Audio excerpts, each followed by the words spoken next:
Our MC wakes up in the body of an absolute loser of a noble Liam, and upon realizing that he is now in a kid's body, he freaks out. His father scolds him for making such a scene, but he's in a good mood today, so he just tells Liam to sit down and try to not be a disappointment. Liam still can't believe this is all real, so he is sure that he'll wake up sooner or later, but the next morning he wakes up still stuck as Liam Hamilton, so he's just going to have to accept that this is his life now. A little while later, his personal maid comes into his room to help him get dressed, so Liam asks her a few questions and finds out that he's the fifth son of Count, and that party yesterday was to celebrate the birth of his new baby sister. Later that day, Liam is having a chat with his older brother Bruno to try and piece together a bit more about his current life, and he finds out that Bruno is the fourth son of the Hamilton noble family, but they are on the verge of losing their status as an nobility. Basically, there's a rule in place to prevent noble families from becoming entitled Karens, and it states that every noble family must accomplish something great within 3 generations, otherwise they will be stripped of their status as nobility and get demoted to commoner. As it turns out, the Hamilton family is currently on its 3rd generation without any major accomplishments, which is why their father and the oldest son, Albrevet, are anxious to make some kind of contribution to society in order to maintain their status as nobility. Bruno, on the other hand, doesn't really care if he ends up becoming a commoner because he's just a chill guy who doesn't give a frick. Liam is surprised by how nonchalant Bruno is about the whole situation, but to be honest, he doesn't really care either. He literally got here yesterday, so he doesn't know what to do with his life in the first place.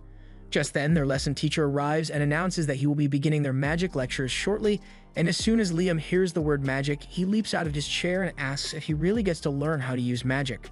Bruno is a bit surprised by Liam's enthusiasm, so he tells him that there are a bunch of grimoires down in the family storeroom, so he can go take a look if he wants. But Bruno warns him not to get his hopes up too high because most people don't have an aptitude for magic. Even so, the magic instructor encourages Liam to learn about it because understanding magic is important even if he can't use it. Liam goes to find his maid and asks her to show him where the grimoires are, so she leads him to the mansion's study, and Liam is amazed by the sheer volume of knowledge present here. He looks through the shelves and finds a book about basic fire magic, so he opens it and decides to try it out.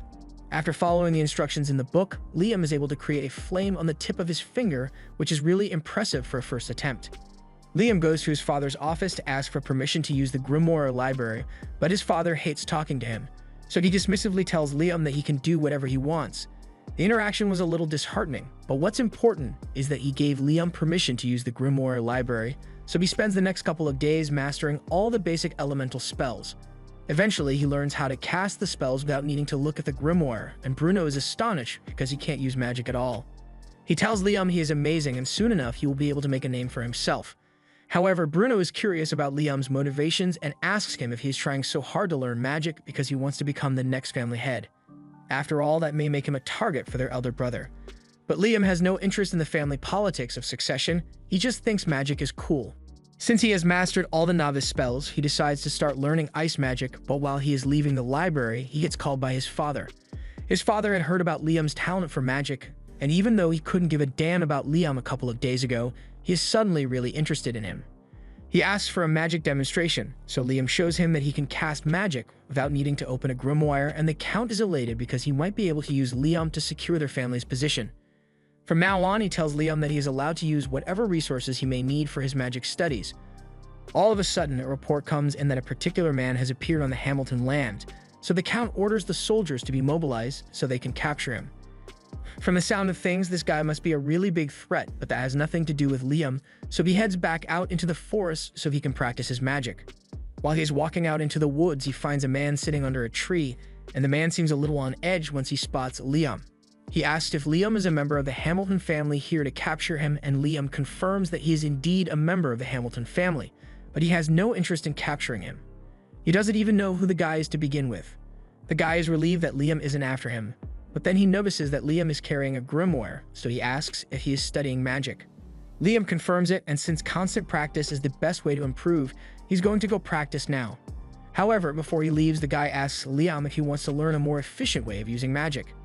This gets Liam's attention, so he asks the man what he is talking about, and the man shows him a technique that allows him to use 5 different types of magic at once.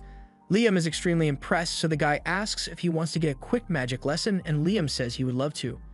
The guy is honestly surprised that Liam is being so polite since nobles are known to be quite the arrogant bunch, but Liam is different, mostly because he just reincarnated here recently. Well, anyway, in Liam's first lesson, the man asks him to try drawing 2 diagrams on the ground at the same time. Liam does as he is told, and he turns out to be pretty good at it, so the next step shouldn't be hard for him to master. He now tells Liam to try using 2 different spells at the same time, so Liam attempts it with a flame cutter on his right hand and a fireball on his left. After visualizing the spells, Liam is able to simultaneously cast them on his first try, and the man is truly amazed because it is extremely rare for one to be able to use this technique, let alone on their first attempt.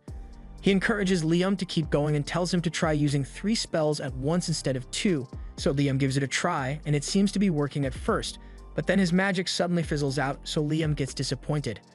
However, the man assures him that he performed the technique properly, so the only reason the magic died out was because he doesn't have enough magic power in his body right now to sustain it.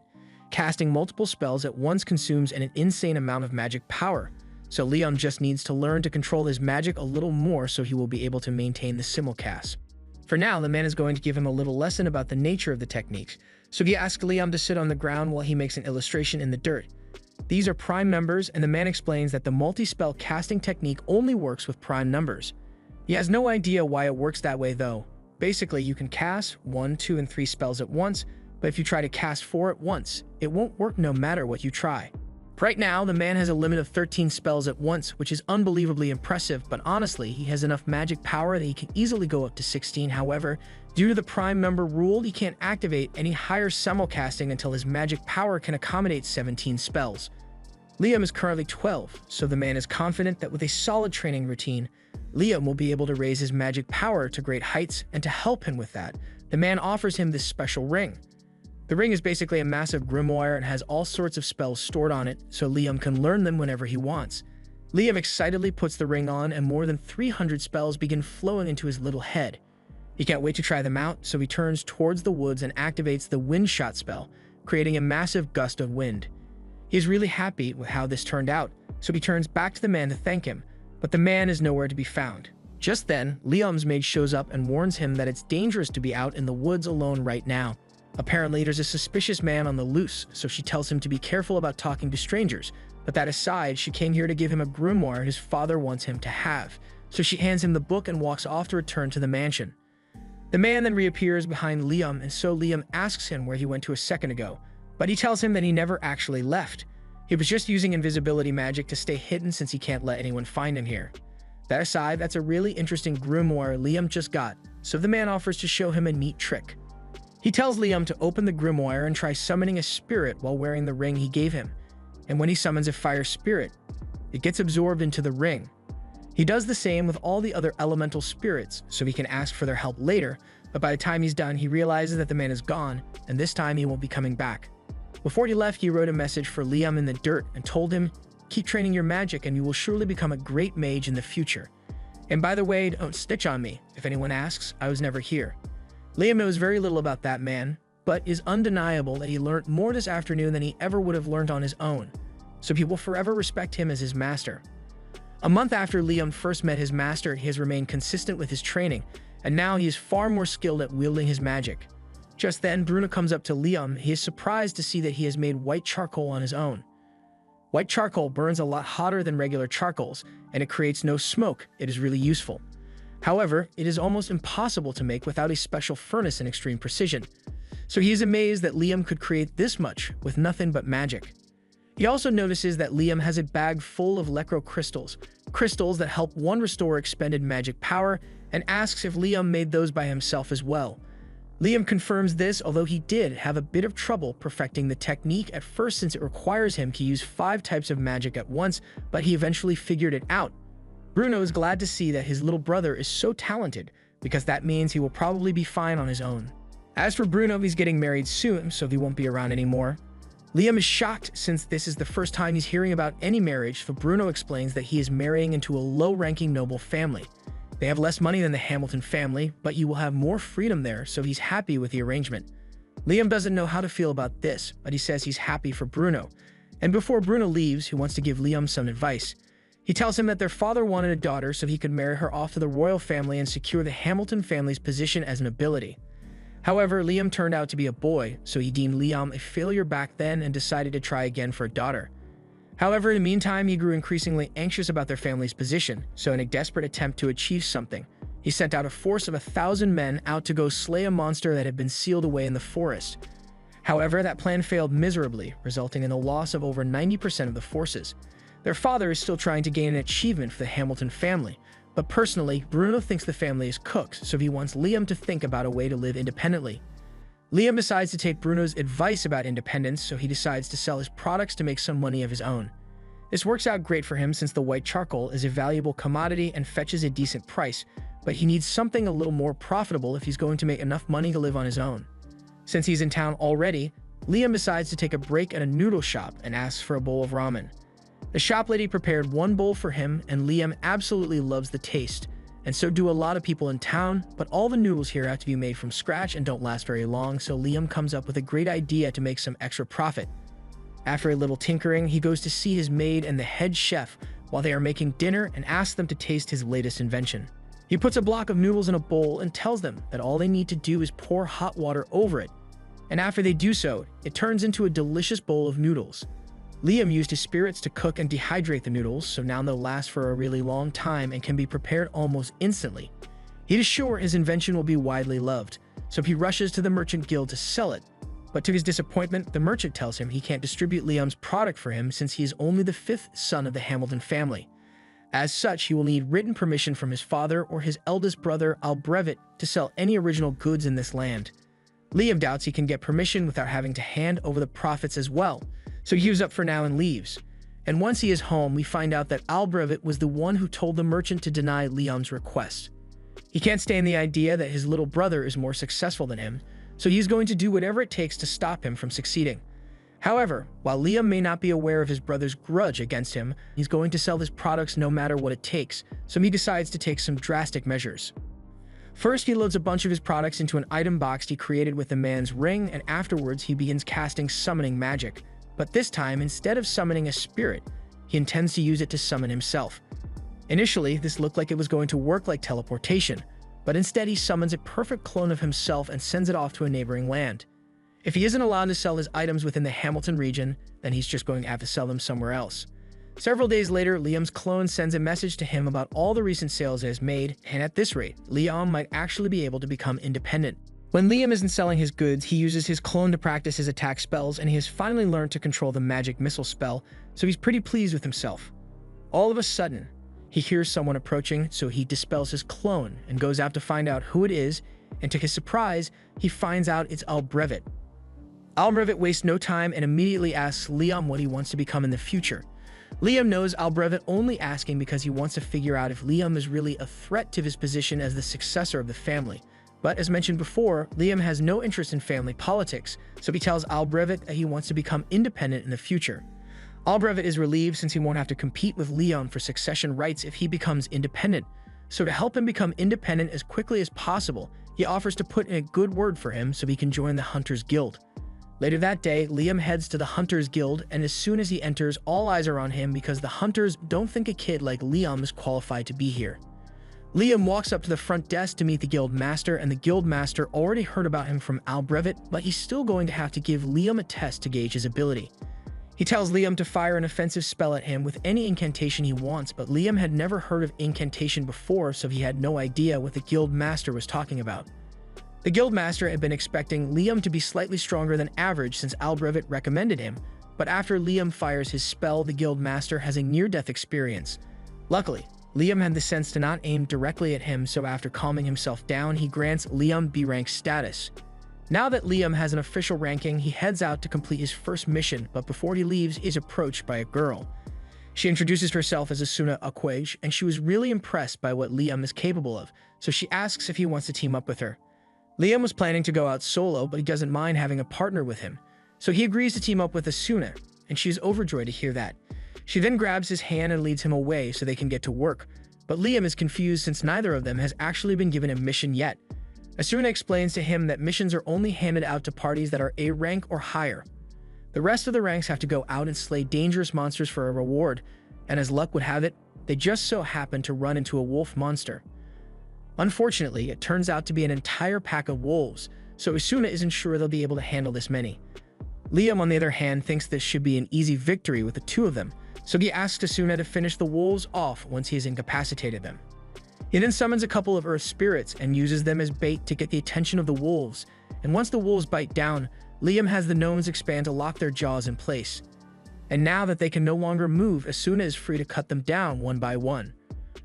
All in all, there were 42 wolves killed, and when they present the carcasses to the guild master, he is so impressed by their skill that he tells them he has a special mission for them. There's apparently an important person coming to this town in a few days, so he wants Liam and Asuna to take out an armored caterpillar that has been blocking the path. There'll be a disaster if an important person coming were to get hurt while visiting their town, so Liam is taking this very seriously. They find the caterpillar fairly easily, but no matter what they try, they can't seem to kill it. All Asuna strikes, and all Liam's magic just bounces off its tucked shell, and if this keeps up, then they'll never be able to take this thing down. While taking a break, Asuna jokes that the only thing that could get through that caterpillar's armor would be a meteor, but there's no way they can get a meteor to strike right here. However, Asuna's comment gave Liam an amazing idea, so he asks her to draw the caterpillar's attention while he gets ready. Asuna has no idea what Liam is planning to do, but she goes along with his plan and distracts the caterpillar, and once it is in position, Liam opens his item box and drops a massive boulder on the worm, killing it in one blow. The method was so effective, in fact, that they managed to kill a second caterpillar. Liam was worried there might be more caterpillars around, so he used his search spell after killing the first one, and sure enough, he found the second lurking nearby, so he killed it too. The guild master is so impressed with Asuna and Liam's performance that he offers to give them 5 times the original reward, and a couple days later, when the important person is set to arrive, Liam, Asuna, and a lot of the townspeople wait outside to see who it is. Liam's father and Albrevit are there as well to greet their guest, but for some reason, the man seems to have taken an interest in Liam. A lot of stuff happens and James ends up calling a meeting with Liam, but Liam has no idea why. The man introduces himself as James Stanley, and he wants to get straight to the point, so he asks Liam how he got Raymond's ring. He thinks Liam must have stolen it, but Liam gets up and yells that he would never do such a thing to his master. He explains the whole encounter he had with that man in the forest, and after hearing the whole story, Stanley finds it really amusing since that sounds exactly like something Raymond would do. He apologizes for accusing Liam of theft since he hadn't realized Raymond took on a student, but since he's here anyway, he wants to see how strong Raymond's student really is. He tells his assistant, Simon, to go stand over in the corner and asks Liam to fire his most powerful spell at Simon. Liam agrees to the test, so he gets into position and prepares to cast his magic missiles, but for an extra boost, he decides to use an incantation. He recently learned that incantation amplifies the magic power used in casting a spell, and for the best effect, the words used in the incantation must have some significance to the caster, so Liam starts reciting the names of his favorite idols. The incantation evidently works because Liam's spell casting is boosted from the usual 7 to 11 at once, and poor Simon over here can't handle it, so the attack breaks through his shield and he gets hit. James is impressed with Liam's capacity for high-volume magic, so he offers him a reward and says he will be granted the status of a knight. Becoming a knight means Liam is now independent, so Albrevit will probably stop watching him from now on since he's no longer a threat to his succession. Anyway, James knows Raymond really well, so he knows that Raymond loves playing practical jokes and asks if anything like that has happened to him recently. And now that he mentions it, when Liam was training to master his item box, he ended up using it to drain out the lake in the forest. But when he did this, he found a letter left there by Raymond. It was addressed to Liam and said that Raymond had wanted to give Liam 100 kilograms of gold as a graduation gift, but it all sank to the bottom of the lake, so instead he decided to turn the gold into gold dust and mix it into the river. Liam thinks it was just a waste of all that gold to dump it all in that river, but from what James knows about Raymond, there's probably more to it than just a practical joke, so it might be worth looking a little deeper into it. Liam takes James' advice and decides to head back to the lake to suck up all the water again, but this time he gets the bright idea to use his item box to separate the gold dust from the water, and when he does this, it activates a hidden door. Inside, Liam finds a note from Raymond, and it says Liam can have this maximum level grimoire as his real graduation gift since he figured out the riddle. Raymond himself was never able to master it, but Liam might get some use out of it. Liam takes a look at the grimoire and finds an interesting spell called Another World in there, and after several hours of trial and error, Liam finally manages to get the spell to work. The Another World spell creates a separate dimension which Liam has full control over, so he can open a gateway anywhere, and no one can enter without his permission. Liam is overjoyed by all the amazing things he could do with this spell, so as soon as he has the chance, he goes out hunting with Asuna again. They are up against a massive frog this time, so Liam first tries using his fire spirits to attack it, but that wasn't enough to kill the frog. In retaliation, the frog begins charging up its ultimate attack, So just before they get hit, Liam pulls Asuna into his pocket dimension. Thanks to this, both of them remain safe from the frog's electrocution, and once the frog finally runs out of energy, they finish it off. A little while later, they return to the guild with the frog's magic stone, and the guild master can hardly believe that they managed to pull it off.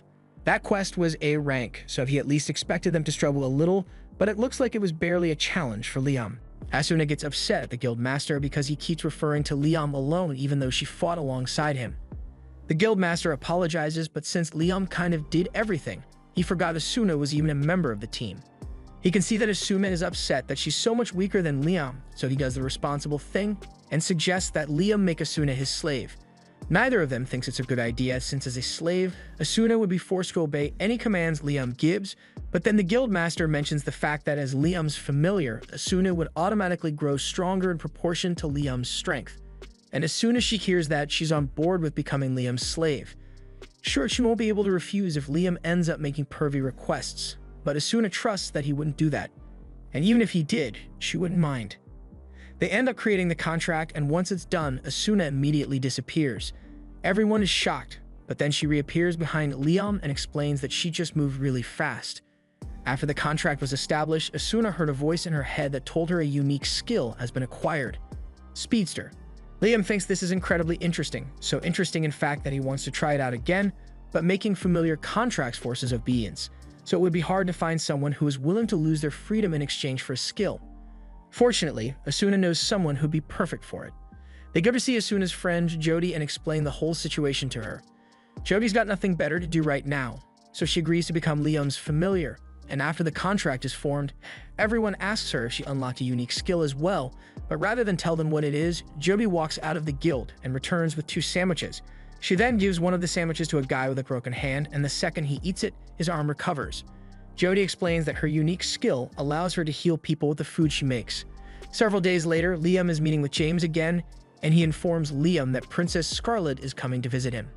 Liam doesn't understand why the princess would come all the way here for someone like him, but James reminds Liam that he completed an A-rank quest and can cast up to 11 spells at once, plus he can grant people unique skills by becoming their master. The princess is particularly interested in seeing Liam demonstrate the abilities of his slaves, but Liam firmly refuses to do such a thing. James can't believe Liam truly wishes to turn down a request from the queen herself, but even though Jody and Asuna are Liam's familiars, they are still his friends, so he will not turn them into a circus act for someone's amusement. James can see that Liam isn't willing to budge on his refusal, so he tells him he can leave. And once Liam is gone, it is revealed that the maid that had been serving them during the conversation was really the princess. James apologizes to the princess for Liam's refusal, but she actually found it quite interesting that Liam is willing to go against royalty to protect his friends, but she wants to see if he will do the same when talking to her face to face. The next day, Liam is summoned to meet Princess Scarlet, and this time she's not in disguise, so Liam will have to be careful about how he responds to her. Liam enters her palace and kneels before her, but Scarlet wants to get down to business, so she calls for a seat to be brought for Liam and mentions that she had heard about him defeating an armored caterpillar and a giant frog.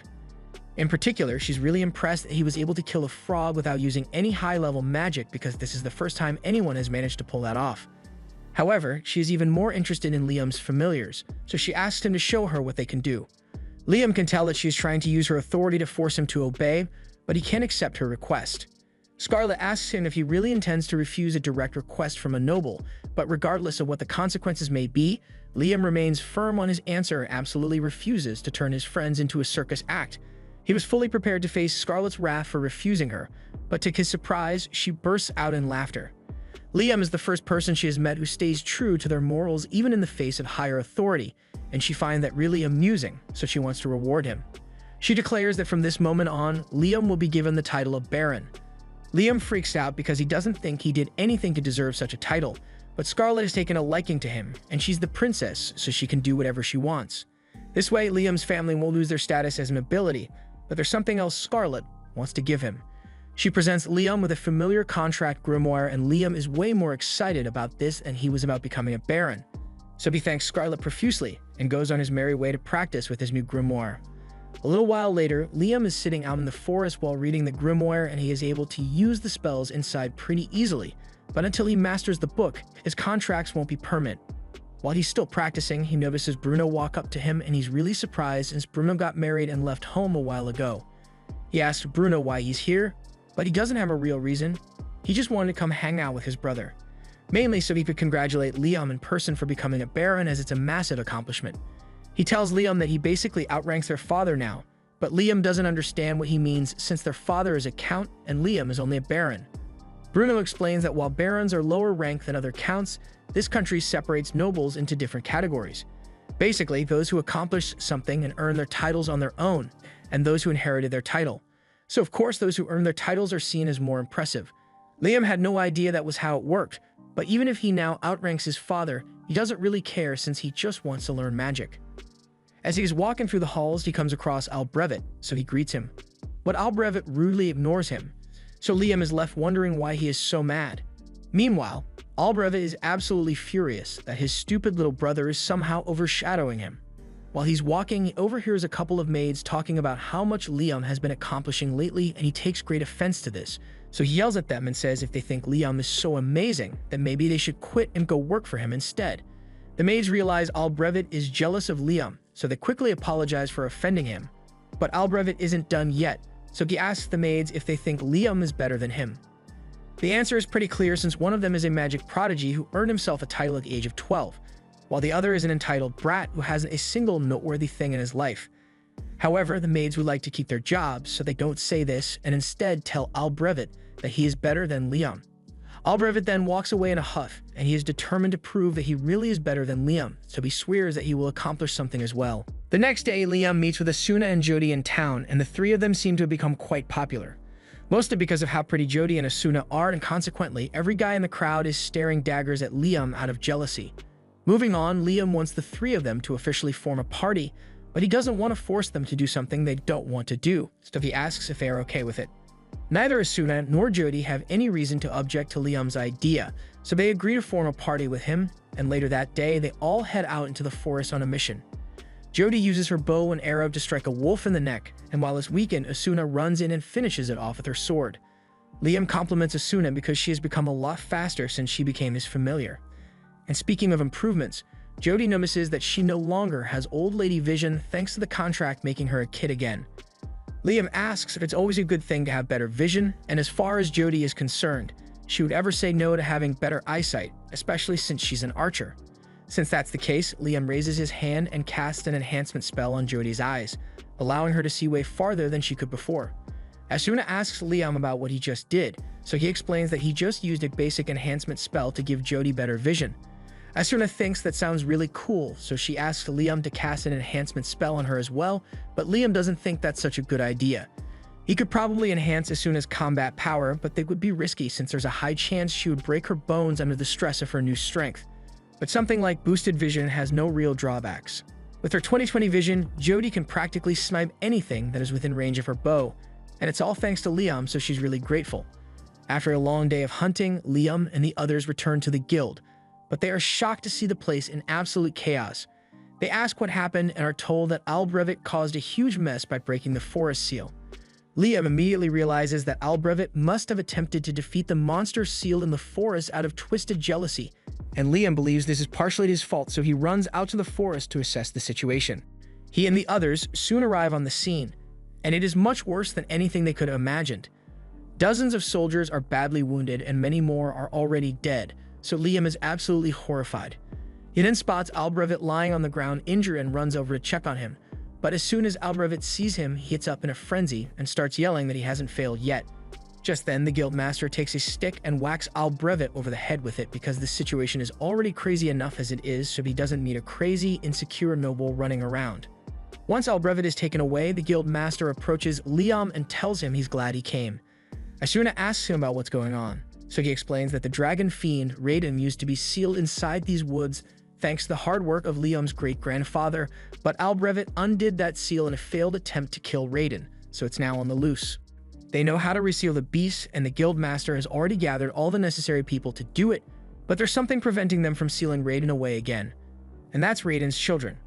The little Radons are actually the ones responsible for all the damage that was done here. And if this much carnage can be caused by the little ones, then imagine what the real Raiden can do. Luckily, since Raiden has been sealed away for so long, it'll take about a week for him to regain his strength and attack. So if they can manage to reseal Raiden before then, they can avert a disaster. Liam plans to help as much as possible, so he races over to Raiden's location and finds him being guarded by the 3 little Radons. The little Radons aren't that big, so Asuma decides to try her luck and runs in for an attack, but as she does so, one of the little Radons shoots a fireball at her, and although she manages to dodge it, the tree behind her gets completely vaporized. Liam then tries using his magic missiles to attack, but the Radons use their fireballs to counter, so Liam doesn't know what to do anymore. His strongest attack spell did not affect them, but he still has one more trick he could try, so he orders Asuna to take Jody and run. The Radons all charge at Liam, but before they could get to him, he opens his Anotherworld gate and lets them fall in, so they are all trapped inside now. The Guildmaster can't believe that Liam was able to defeat all 3 of the little Radons on their own, and neither can Liam since that was a really close call. Now that the little Radons can't interfere anymore, the Guildmaster calls for everyone to begin sealing Raiden away again. While that's going on, Asuna and Jody return to Liam's side and he's relieved that they are alright. They ask him about the spell he used to defeat the little Radons, so Liam explains that it's a spell that creates a separate dimension. He trapped the little Radons in there, but there's no risk of them escaping since at his current level of mastery, whenever he closes the gate, everything inside the dimension disappears. Just then, Liam hears a voice in his head, and in the next second, he is pulled into the mind of Raiden. Raiden refers to Liam as a human with an immense soul, and asks him who he is, but Liam doesn't understand the question since as far as he knows, he's just a regular human. Liam may say that, but Raiden isn't convinced since he can clearly see that Liam's body and soul do not match. Liam realizes that Raiden might be referring to the fact that he reincarnated into the body of Liam Hamilton, so he wonders if Raiden might know the reason behind it, but unfortunately, Raiden has no idea. However, what he does know is that Liam's life is bound to be an interesting one, so he offers to make a deal with him. He wants to accompany Liam through his life, and he promises that he will not bring any harm to Liam or those around him if he agrees.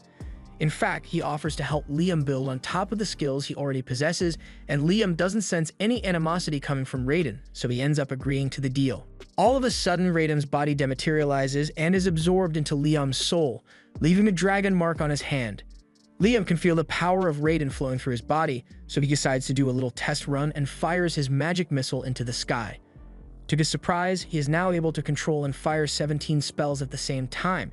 It must be thanks to the power boost Raiden granted him, but using Raiden's power seems to have some negative side effects since everyone around Liam begins to suffer headaches from being exposed to such dense mana. Liam notices everyone struggling and realizes his mana is the cause, so he suppresses it and apologizes for acting so thoughtlessly. As his way of showing his sincerity, he offers the Guildmaster 10 kilograms worth of gold dust and tells him to use it to pay for the treatment of those who were badly injured in this fight. Later that night, Liam has a meeting with his father, and his father is really grateful for what Liam did since it prevented a great disaster from being caused by Albrecht's short-sightedness. He also heard that James is still in town, so word of Liam's great accomplishment should reach the royal capital soon enough. That night, Liam goes to bed, but by the time he wakes up the next morning, he realizes that 2 new spells just spawned in his head. He rushes outside so he can test out the spells. With several hours of practice, he is finally able to use one of them and summons a little Raiden. With a little more practice, Liam will be able to make the little Raiden useful for combat, but as of now, it's pretty much just a cute pet. While Liam is playing with the little Raiden, Princess Scarlet happens to walk up behind him, and she recognizes the magic Liam just used as holy magic. She already knew Liam was impressive, but to think he would be capable of using holy magic at such a young age. Anyway, that's not why Scarlet is here today. She is here to give Liam his reward for defeating the Dragon Fiend. She personally wanted to grant him a higher title of nobility, but the other nobles were really opposed to the idea of a landless child being promoted so frequently, so instead, she decides to give him the Order of the Phoenix, 3rd class. While she's here, she also wants to hear about how Liam managed to defeat the dragon, since depending on the details, she may have to declare him as their country's hero. However, the princess is completely horrified upon learning that Liam absorbed the Dragon Fiend. She thinks this means she was totally wrong about him, but then again, she did just see him use holy magic, so maybe not. In any case, she tells Liam to keep that detail secret no matter what, and the next day, Liam receives a chest filled with 3,000 gold coins as hush money. He doesn't understand why the princess wants him to stay quiet so badly, but he's just going to have to go along with it. However, even though he already got his hush money from the princess, James grew suspicious and called for a meeting to ask Liam what happened. Liam tries to deny anything special happened, but for the princess to pay him so much hush money, it must have been a massive secret. So he interrogates Liam a little and eventually he ends up cracking and reveals that he can use holy magic. He demonstrates one of the spells that he can use and informs James that this spell allows him to get rid of all negative status effects, including petrification and poison. He believes this is incredible, but its power is to be expected since holy magic is considered an act of God.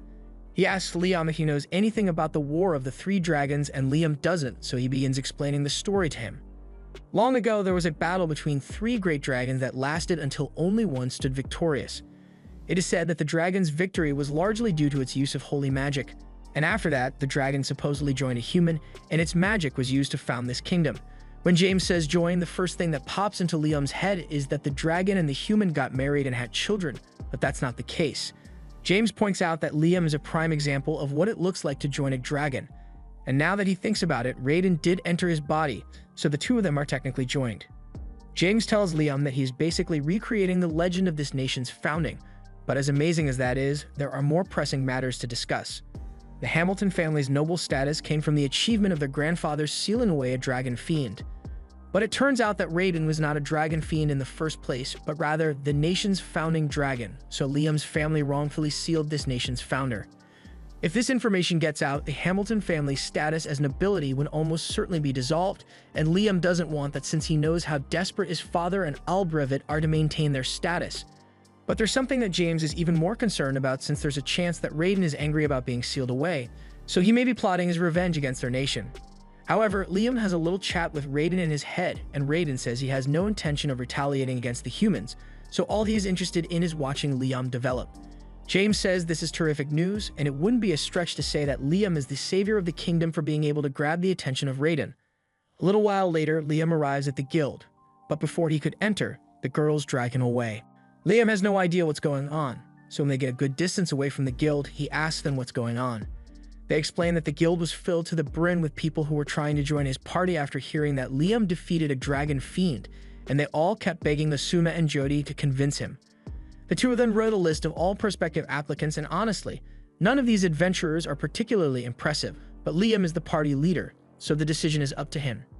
After that, Liam decides to head back to his house to read through the list, but as soon as he walks through the door, one of the maids says she has something to show him. These are all requests from the girls of various noble families because they want to become Liam's wife. Liam had kind of expected this to happen since he's popular now, but this many is more than he's prepared to handle. Even his brother is bringing him a letter at this point. But thankfully, he's not the one trying to marry Liam. It's one of the relatives of the family he married into. Since he's here, Bruno asks Liam what he did because it's not normal to receive this many marriage proposals at once, even if he did defeat the dragon. The only people Liam has told about the holy magic thing are the princess and James, but because the princess paid him so much hush money, the other nobles figured out that there must be something major going on with him. It's a bit of a pain, but Liam can't deny that he is really enjoying all the popularity he has now.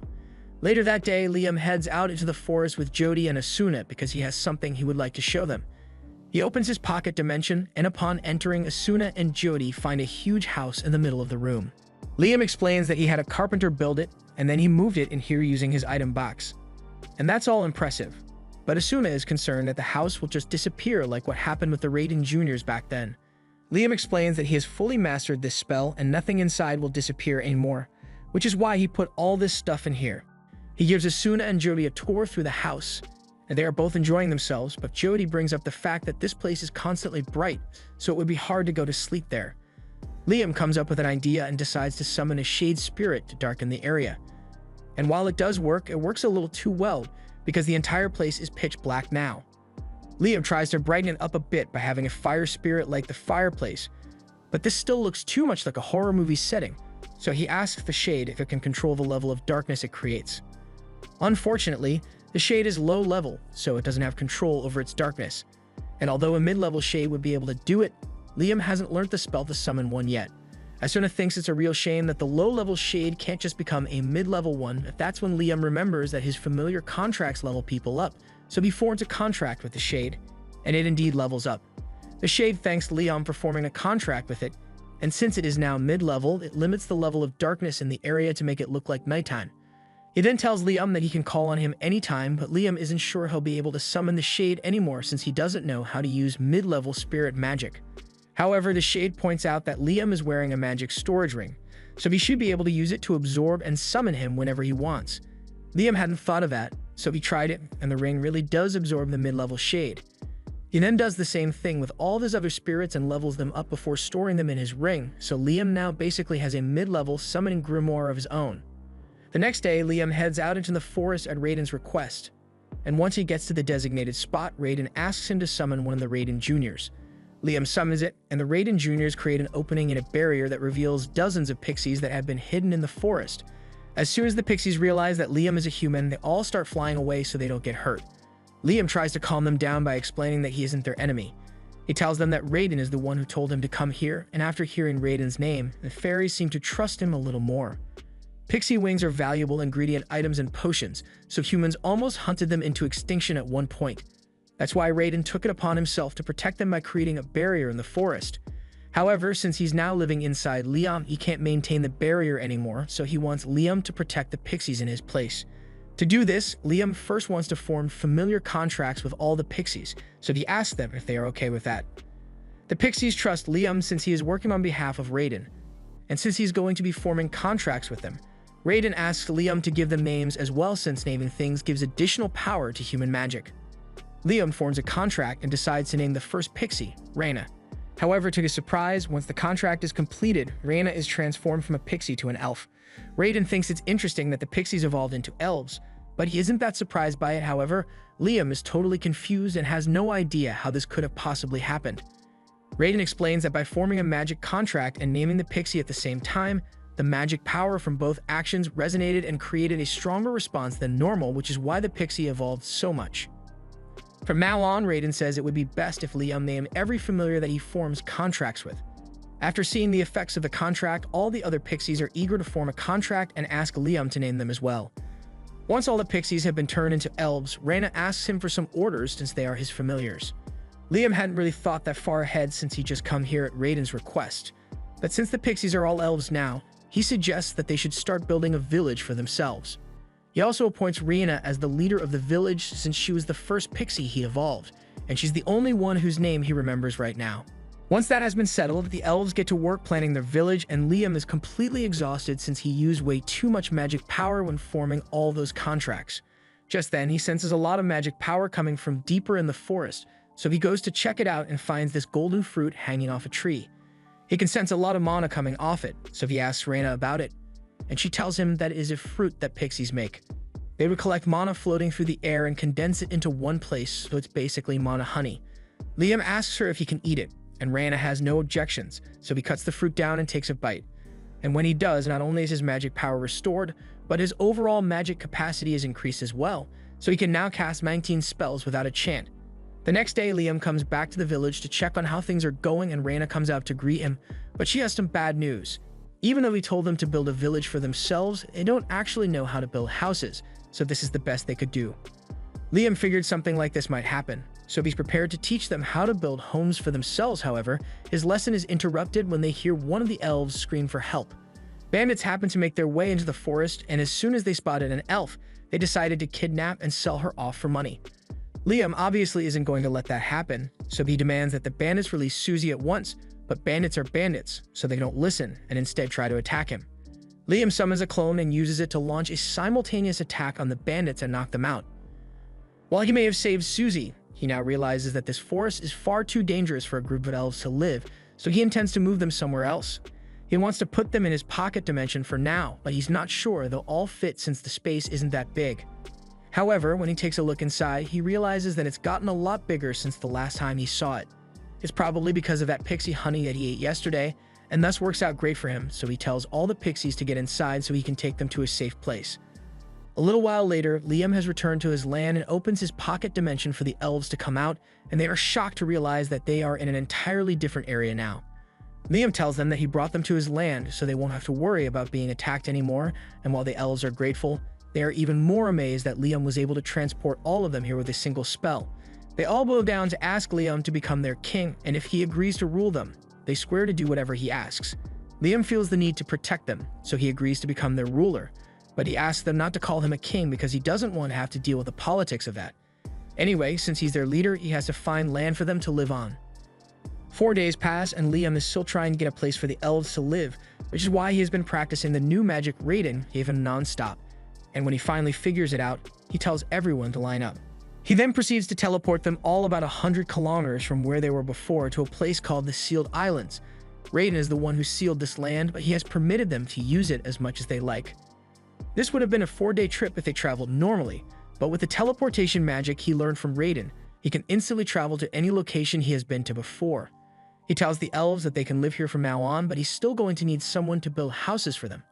For now, he's leaving the Raiden Jr.'s in charge of protecting the elves until he gets back, so he teleports back home. There he is visited by the princess, and she wanted to ask him if Raiden ever mentioned a place called the Promised Lands. Liam never heard of the Promised Lands, but Raiden did permit him to use a place called the Sealed Lands, so the princess asks Liam if he can take her there. Liam says he's fine with it, but in exchange, he needs something from her as well. He asks her to bring one of the court engineers because there's a project he needs to complete. However, he doesn't intend to take the actual engineer, so he makes a clone of Golek and teleports the clone, as well as the princess with him to the Sealed Lands.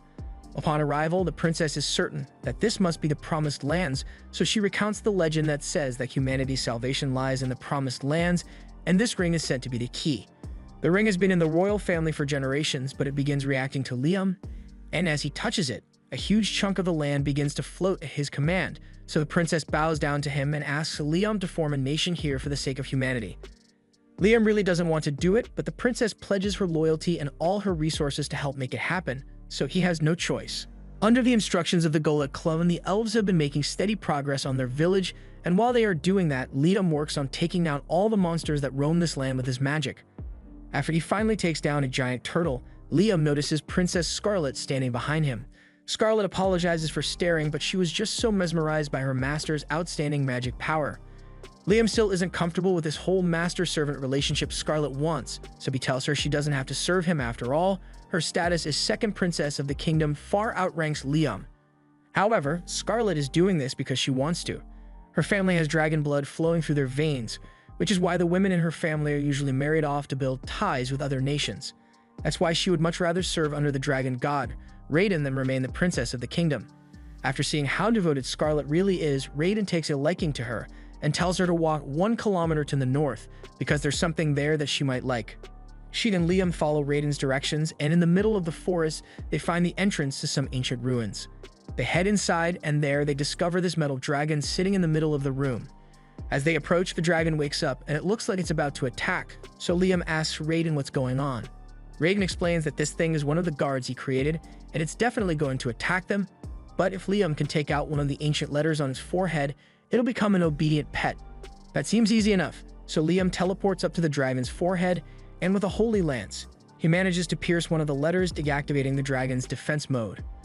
The dragon then reacts to the dragon blood flowing through Scarlet's body and decides to listen to her, so Scarlet happily accepts the dragon guard.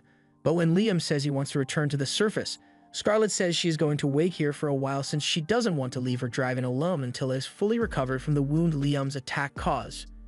Liam still can't get used to the idea of having someone as important as Scarlet serve him, but Raiden suggests that Liam just needs to become someone equally as important. That way, it wouldn't be awkward anymore, but it's definitely easier said than done. Just then, Liam notices a disturbance coming from the direction of the village the elves are building, so he teleports over to see what's going on, and to his horror, he finds the village in complete ruin.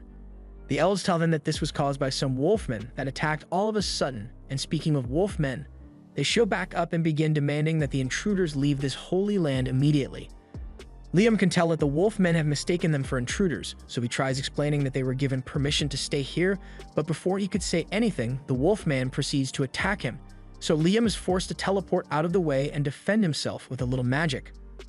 The wolfman still seems determined to kick Liam and his friends out of this holy land, but then Liam pulls out a Raiden Jr., proving that he's affiliated with Raiden.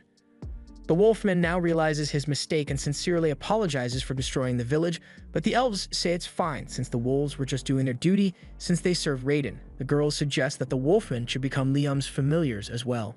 The leader of the wolfmen thinks it's a good idea, so they agree to become Liam's familiar, and Liam has no reason to refuse, so he creates a contract with the leader, naming her Chris. The next day, Liam returns to the village to see how things are going, and with the addition of Chris and all the other wolfmen, progress on the village has been going a lot quicker. As soon as Chris sees Liam, she jumps up to give him a hug, and when he asks how the construction has been going, Chris points in that direction and says they are still rebuilding one of the homes they destroyed yesterday.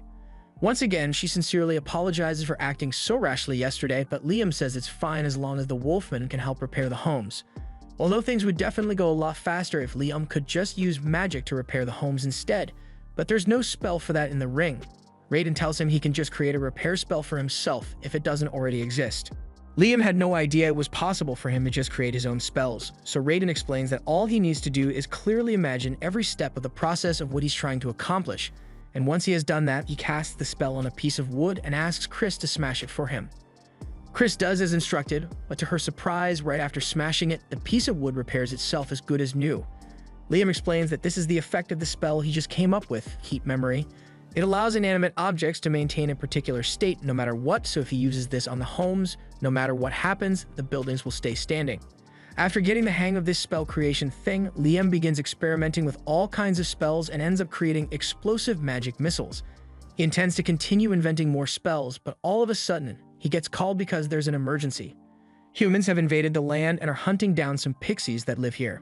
This is really serious, so Liam rushes out to investigate and discovers the intruders. He stands in their way and warns them to turn back because this is his nation. The men think Liam is just a stupid child, so they ignore him and continue moving, but then Liam fires a warning shot to make it clear that he is not messing around. The men don't take kindly to this, so instead of just turning around and leaving, they decide to attack, and they leave Liam with no choice but to take each and every one of them out. After all the soldiers have been taken care of, Liam returns to the village where Rihanna thanks him for protecting the pixies. These pixies used to live in the forest, but they were attacked by the soldiers who were trying to capture them, so they fled here for safety. Liam tells the pixies they are all welcome to stay here for as long as they want, and he is even willing to form contracts with them. But there are a lot of pixies here, so Liam spends a lot of time naming them, and he's starting to run out of names. The next day, Liam calls a meeting with the girls in his pocket dimension and shows them the helmet to ask if they know anything about it. Scarlet recognizes the crest on the helmet as that of Palta, and like the kingdoms of Jumeil and Quistador, Palta is a kingdom that borders the Promised Land. That can only mean that the men who attacked yesterday were likely Palta scouts, and if that serves as any indication, then scouts from Jumeil and Quistador will eventually start showing up as well. The three nations were once separated by the valley, but now that Raiden's illusion barrier is no longer in place, they must be trying to claim the land for themselves. Scarlet thinks that the only way to permanently stop anyone from taking over the Promised Lands is for Liam to form a nation here, and Liam agrees, so Scarlet begins listing the things he will need to form a nation. He needs land, people, and power, and Liam clearly already has land. As for people, as Liam's popularity spreads, people will naturally flock to his side, so he doesn't have to worry about that. The only thing left to consider is military power. Liam may be strong on his own, but he needs a defense force that's strong enough to protect the land even while he's not around. With that said, Chris volunteers to protect the Promised Land and swears that she will kill anyone who tries to attack it. Liam doesn't like how violent her statement was, but Wolfmen are well suited for combat, so he decides to entrust security to her after all. Scarlet tells Liam that all he needs to do is continue building his village while demonstrating his power by driving off enemy invaders, and sooner or later, the surrounding nations will realize that it would be far more beneficial to form an alliance with him. Everyone agrees on this plan of action, but by the next day, things had progressed far quicker than Liam thought it would. He is met by a man named Leonardo, and he introduces himself as a noble from the Jumeil kingdom, sent here by the king of Jumeil to meet with Liam. He explains that the kingdom of Jumeil does not want to fight with him, so he is here in hopes of forming an alliance with him. And if Liam agrees, the king of Jumeil is willing to offer Liam Princess Scarlet's hand in marriage. Liam is a little suspicious since he hasn't done anything to warrant such an offer yet. By now, from Scarlet's previous actions, Jumeil must have realized that these lands have something to do with the dragon god, so it's possible that they are trying to get on his good side because of that. However, he still isn't sure what to do about it, so he creates a telepathy spell on the spot and starts talking to Scarlet to ask if she thinks it is a good idea to accept their offer. Scarlet tells him he should accept, since if the two of them got married, then it would at least buy them half a year of time to expand their nation. Liam takes her advice and tells Leonardo that he would be honored to marry Princess Scarlet. However, he wants to postpone marriage for a year so he can fully develop his nation into something worthy of the royal family. Leonardo says he understands and leaves to relay Liam's statement to the king, and now that that's been taken care of, Liam decides to visit Princess Scarlet's mansion over in the royal capital. But it's a really long journey to get there, so he had Scarlet escort his clone back, and once the clone arrived, it teleported the real Liam here. Now that Liam has been to Scarlet's mansion, he can come back whenever he wants, and since this is his first time in the royal capital, he wishes he could go sightseeing. but since he is now the ruler of another nation, Liam needs to keep a low profile while he's here. Scarlet invites him inside to have some tea, but before Liam gets inside, he feels some of Raiden's energy radiating from this place, so he asks Scarlet if there's anything inside that could possibly be traced back to Raiden. As a matter of fact, there is something that fits that description, so Scarlet leads Liam to her mansion's cathedral, where a statue of Raiden has been preserved. This statue has been passed down through Scarlet's maternal family for generations, but Raiden had no idea this thing was still around since he had forgotten about it millennia ago. He tells Liam to go up to it and cast an all-clear spell, and when Liam does so, the statue begins to glow before being transferred onto Scarlet's body. Scarlet looks at herself and realizes she is now coated in strong-looking armor, and for some reason, she can feel immense power flowing through her body, so she attempts to cast one of Liam's spells and launches a holy lance. She manages to complete the spell, but it leaves her completely exhausted since she had to deplete all her mana to do it. Even so, the fact that she actually managed to cast the spell is amazing since she never could have done that before. Raiden explains that the armor Scarlet was just wearing was made to enhance the ability of those who wear it, and additionally grants them the ability to use some of Raiden's holy spells. Although Scarlet's body doesn't seem to be strong enough to handle the armor's full capabilities just yet. After all, this one is the golden armor, the strongest of all the armor sets that Raiden created. Scarlet could probably handle some of the lower-ranked armors, but they were all lost in battle, so there's no chance of getting one for Scarlet. Liam doesn't think that will be a problem since if Raiden created the armor to begin with, then all Liam needs to do is recreate it so Scarlet's body can handle its power. Raiden finds Liam's enthusiasm amusing, so he agrees to help him recreate the armor and tells him the first thing he will need is some high mithril. Liam asks Scarlet if she will be able to get some high mithril for the armor, and that shouldn't be a problem for her, so Liam gets to work right away. After a bit of hard work, Liam has finally created some armor that's suited to Scarlet, so he gives it to her and lets her try it out. First, she needs to form a contract with it, so Liam tells her to spill some of her blood on the statue, and after Scarlet does so, her body is once again covered in magic armor. Only this time she is able to cast Raiden's spells without collapsing. Raiden is impressed that Liam was able to replicate his armor so easily, and since they are on the topic, Raiden tells him about the most powerful set of armor he ever made, the Ruined Guardian. This is the armor set he used during the War of Gods eons ago, and he encourages Liam to try it because he thinks he could handle it. Liam and Scarlet teleport back to the village, and Liam pours a drop of blood on the Guardian Raiden before forming a contract with it. The Guardian Raiden then turns into armor and Liam equips it, allowing him to fire 37 magic spells at once. However, a feat of this magnitude is pushing the limit of what Liam is capable of, so he collapses to the ground due to mana exhaustion. Scarlet runs over to check on him, but Liam says he is fine. Raiden is incredibly impressed that Liam managed to survive because so far, only 3 people have made it out alive after putting on that armor, and Liam is the first one to actually manage to cast a spell. So if Liam truly masters the armor, he would have the power to rule the world. Liam uses some mana crystals to recover from his exhaustion, and as useful as the Guardian armor may be, he's going to put a hold on training with it for now and puts it in his item box. He then teleports Scarlet back to the capital and teleports himself to the village so he can check on things. From what he can see, everything seems to be going well, but all of a sudden, Reina comes up to him with some important news. Apparently, a group of trolls have been spotted living near the village, and while that normally wouldn't be an issue, trolls are usually either really nice or really violent, and the ones nearby are the violent kind. They don't really pose a threat to the village, but since the emissaries from the other kingdoms will keep showing up, it would be best if Liam convinces them to join his village so no fights break out between the trolls and humans. Liam heads to the location of the trolls to see if he can come to an agreement with them, and upon arriving, he is confronted by a group of trolls. The leader of the trolls asks Liam what he is doing here, so Liam tries to explain that he is building a nation here and was hoping to recruit the trolls to join him. The troll doesn't trust humans, so he doesn't want anything to do with Liam and tells him to get out of here. But before Liam could even respond, the troll begins trying to squish him. Liam does his best to dodge because he doesn't want to have to hurt the troll, but any one of those attacks could be lethal if Liam gets hit, so he needs to be really careful. Unfortunately, while he was dodging, Liam accidentally falls into a hole in the ground and gets himself trapped.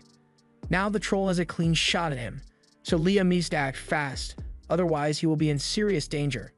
The troll's club hits him head-on, but luckily, Liam was able to equip the Guardian Raiden armor, and it allowed him to survive without taking any damage, although wearing it still drains a ton of Liam's mana. The troll is surprised that a human could survive one of his strikes, but it doesn't matter to him since he can just hit Liam harder next time. However, before he does that, Liam points to the troll's people behind him. In his blind rage, he did quite a bit of damage to them without realizing it, and if Liam hadn't taken that last strike head-on, he could have seriously hurt his friends with the flying debris. The troll realizes he may have acted a bit rashly, so he calms down and says he will listen to what Liam has to say. Liam thanks the troll leader for cooperating, and once all the trolls are gathered, he explains that he is building a village near here. And while it mostly comprises elves and werewolves right now, there's a chance that a lot of humans will come here in the future. In the worst-case scenario, a conflict could arise between the trolls and the humans, causing the humans to hunt down the trolls, and Liam would like to avoid that, so he wants the trolls to join his village. The troll leader understands what Liam is saying, but he wants to see Liam's village in person before he makes any decisions. Liam is fine with that, so he teleports all the trolls into the village, and the trolls are all amazed by what they see. But then the troll leader gets spotted by Chris. The two seem to know each other, and on sight, she charges at the troll and kicks him to the ground. Liam is confused by what just happened and asks Chris for an explanation, so she tells him that she and the troll go way back.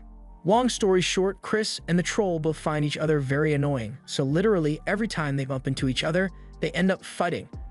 To date, Chris has beaten him 307 battles, and the troll has beaten her 370 times, but speaking of which, she was really disappointed with that last battle as the troll barely put up a fight at all.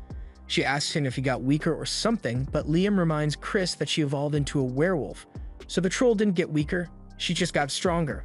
The troll gets upset since Chris is now too strong for him to fight, but Chris tells him her power boost came from forming a contract with Liam, so she suggests the troll should do the same so they can be on equal footing again. The troll agrees, so Liam forms a contract with him and names him Guy. The contract causes Guy to evolve from a troll to a Gigas, and while he may have shrunk, Liam can tell that his power increased dramatically. Now that Guy is stronger, Chris says she wants a redo of their battle, so she attacks Guy, and this time he is able to block the attacks and counter. To them, it may seem like a regular brawl, but with their current strength, even a single punch or kick could easily kill a normal person, so all the other trolls stand there in amazement. Liam tells them he can give them names too if they want, so the trolls graciously accept, and Liam now has to come up with 50 more names on the spot. Once all the trolls have formed a contract with Liam, he asks them to do a small favor for him, so they head back to the canyon and begin collecting huge rocks for him. Guy and the other trolls get to work for him, and Chris tries to help as well, but she is nowhere near as strong as Guy, so he tells her to just leave the manual labor to him. She refuses to give up, but eventually her legs give up instead, so Guy lifts the boulder off her back and asks Chris if she's alright. Chris is fine, but her pride isn't, so she runs off in embarrassment. After all the rocks have been gathered, Liam thanks Guy and the others for helping him, but Guy doesn't understand what he plans to use all these rocks for. Later explains that earlier, when he first met the trolls, he noticed a lot of ores there, so he wants to try melting down the rocks to extract the metals. He summons a gnome and a salamander to create a furnace and blast the rocks until he ends up with a ton of iron, some copper, a little gold, and a tiny bit of mithril. Liam is really disappointed since he was hoping he could get more mithril out of the ores, as mithril is the main ingredient used to make those armor sets. Liam asks Raiden if it is really necessary to use mithril for the armor, and Raiden says mithril is vital since no other metals are strong enough to handle the stress the armor will go through. However, while Liam still doesn't have enough mithril, he does have a ton of iron, so he decides to just try his luck with the iron and see how it turns out. He melts down the iron and has his gnome make the mold for the armor so he can pour in the metal. And once that's done, he begins infusing it with Raiden's mana, while also giving it a name for good measure. He decided to name the battle armor Apollo after the sun, and after pulling out of the mold, we see that the Apollo battle armor was made in the shape of the sun. Liam figured that naming it would be more effective if the armor's form and its name matched, and it seems to have worked because the battle armor creation was successful. However, Liam runs into a separate problem that evening. Even though he successfully made battle armor out of iron, he still needs to come up with individual names for the armor sets for them to work, and he is all out of ideas for good names. After racking his brain all night, Liam was able to make 15 sets of armor, so he decided to distribute them evenly among the elves, werewolves, and trolls. Everyone gathers outside to test their new armor with mock battles, and both Guy and Chris seem to be enjoying themselves since they are stronger than ever before. Just then, a group of bandits happens to find their way into the forest, and as soon as they spot the elves, they immediately plan to kidnap and sell them all for money. However, they must be lacking a few brain cells because they think it's a good idea to threaten the elves here, even though there's a group of trolls and werewolves right next to them. The leader of the bandits declares that he will be taking the elves with him, and as long as they cooperate, he won't have to hurt them. Liam thinks he should do something, but before he can act, Rana tells him to let them handle this on their own. She then calls over one of the weakest elves, Mina, and tells her to beat up those bandits. Normally, Mina wouldn't be able to hurt a fly, but with the armor Liam gave her, she is able to instantly knock out all the bandits. Liam is amazed by how much strength the armor granted Mina, so if he can just make enough for all the elves, they'll be able to defend themselves from any future threats. But that means he's going to have to come up with even more names for the armor. While Liam is agonizing over it, the bandit leader manages to sneak up behind him, and he tries to use Liam as a hostage and demands that everyone listen to him if they don't want Liam to die. However, no one reacts because they know the bandit can't hurt Liam, and a second later, Liam hits him with a power missile straight to the chin. The rest of the bandits finally realize that they are no match for Liam after seeing their boss get uppercut into a coma, so they turn and flee the forest. That night, Liam goes into his pocket dimension because there's something he needs to do here.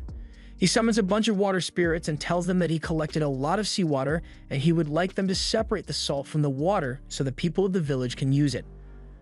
The water spirits agree to help, so Liam begins dumping the salt water and they begin purifying it. However, one of the water spirits comes up to Liam instead because she has something to say. Liam doesn't recognize her at first, but she explains that she was the first water spirit that Liam formed a contract with, and she wants to express her gratitude because she has been able to do a lot more ever since she evolved thanks to him. She was even learning to possess physical objects now, although the spirit monarch doesn't like it when spirits interfere with the physical world too much. Liam is intrigued after hearing that there's a spirit monarch, but he is even more interested in the fact that the water spirit can possess objects. Starting from mid-level, a spirit can possess objects, and spirit-possessed equipment is known to be particularly powerful, so Liam comes up with a good idea. He asks the water spirit if she would be willing to help him out with a little experiment, and she says she is more than happy to help.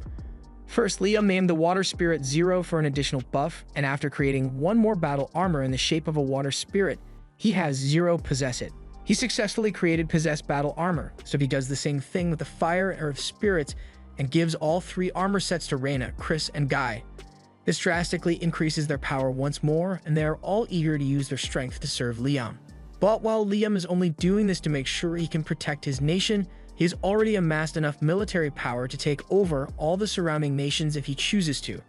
And he has no plans of slowing down anytime soon because the pursuit of magic is all that matters to Liam. Now that things in Liam's kingdom are mostly settled, Liam decides to head back home for the first time in a while, and when he gets to the guild, he is met by Jody and Asuna, who are pretty upset because he disappeared on them for weeks without saying anything. Liam apologizes, but he had a lot of stuff on his plate, so he forgot to tell them about it. Asuna tells him not to worry since it isn't that big of a deal, and more importantly, she just wants him to give them their money. Liam doesn't know what they are talking about at first, so Jody reminds him that they asked him to hold on to some money for them a while back. When Princess Scarlet first paid Liam his hush money, he held a meeting with Jody and Asuna to tell them about it. He also wanted to give them their share of the money, which was this large chest full of gold coins.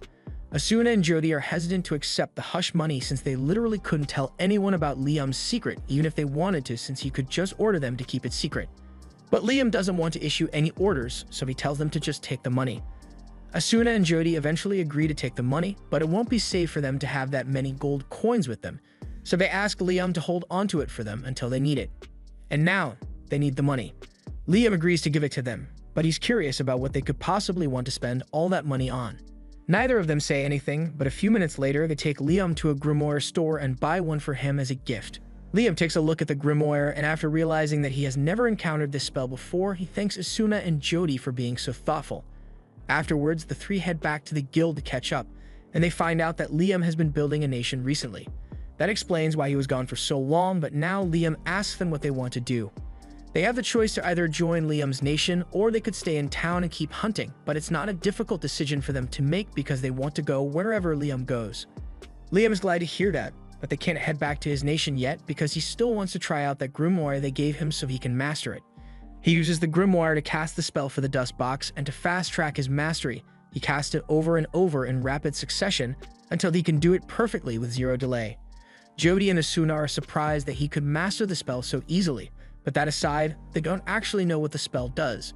Liam explains that the spell is called Dust Box, and it is pretty similar to an item box since you can put stuff in it, but there's one key difference.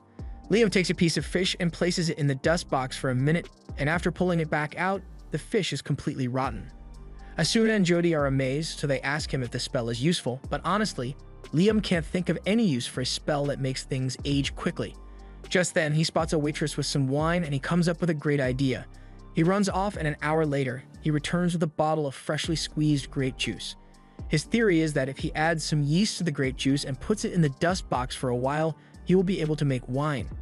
They try it out and leave the grape juice in Liam's dust box for 5 minutes, and after pulling it out, the juice has become high-quality wine. Being able to produce wine in such a short amount of time is amazing, but it also applies to more.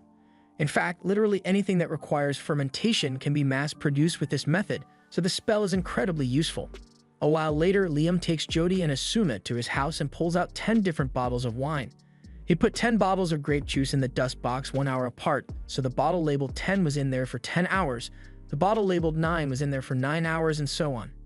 He wants Jody to help him taste test the wine, and she's happy to help, so she grabs wine number 1 and takes a sip, then number 2 and number 3 and 4 all the way to 10. Liam was a bit of an alcoholic in his previous life, so he's honestly pretty jealous that Jody gets to enjoy the wine instead of him. Once she's done tasting all the wine, Jody exclaims that the 1 hour bottle tastes like 1-year-old wine, and the 10-hour bottle tastes like 10-year-old wine. This means that 1 hour in the dust box is equivalent to 1 year of fermentation, and now that Liam knows that he can streamline his production process. Asuna is jealous that Jody is the only one who gets to taste the wine, but Jody is technically 40, while Liam and Asuna are still too young. Now that Liam is done with his experiment, he takes Jody and Asuna to his nation and introduces them to everyone.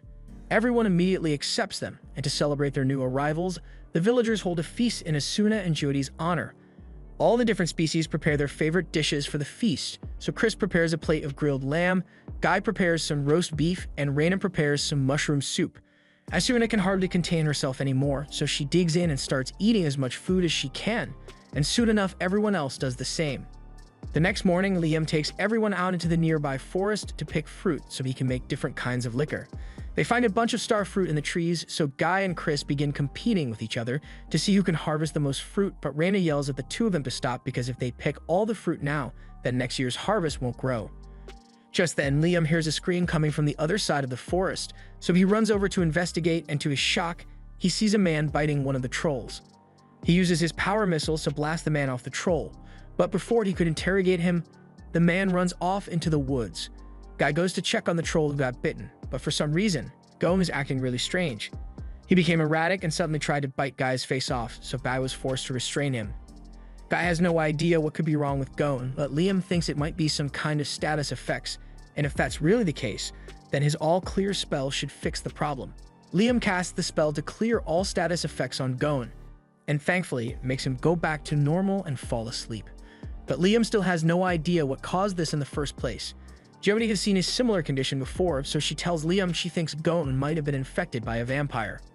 By biting people, vampires can turn others into vampires to act as their servants, and normally nothing can be done to help someone who has been bitten, but Liam was able to cure Goem almost instantly, which is miraculous. But vampires usually turn to dust in sunlight, so since that man was fine, then a Dracula must be involved. A Dracula is a mutant variant of vampire that is born once every few centuries, and under the power of a Dracula's leadership, other vampires become stronger as well, allowing them to survive in the sunlight. If it really is a Dracula, then they have a major problem on their hands, so Liam plans to investigate so he can take adequate countermeasures. Liam sends a scout out to look for any traces of the Dracula, but when the scout returns, he says he has bad news. He found the vampires 10 kilometers up north, but there are over 10,000 of them, and they are closing in fast. The village is vastly outnumbered, so the villagers are starting to get worried. There are so many vampires because the residents of this land have all been turned, including all the orcs, goblins, and other species. The fact that all the vampires are able to move around during the day means that there must be a particularly powerful Dracula behind this. Vampires are normally pretty chill and live quietly, but under the control of this Dracula, they have become violent and destructive, so Guy says they need to stop them before they do any more damage. However, Jody and Asuna think it is too risky to face the vampires head-on. It is true that they are all really powerful, but if any one of them gets bitten even once, they will be infected and join the vampire army. Liam agrees, but he still wants to do what he can to stop the vampires, so he tells everyone to evacuate all the nearby villages so they won't get overrun by the vampire horde. Unfortunately, none of the surrounding villages took their warning seriously because vampires usually aren't much of a threat. Then, a little while later, the vampires attacked an orc village, and even though the orcs put up a good fight, they were quickly overwhelmed, so all the orcs are now vampires as well. And one more thing. While the scout was watching all this unfold, a vampire appeared that was different from the rest of them. All the other vampires kneeled before it, and then it did something to resurrect all the vampires that had died during the battle with the orcs.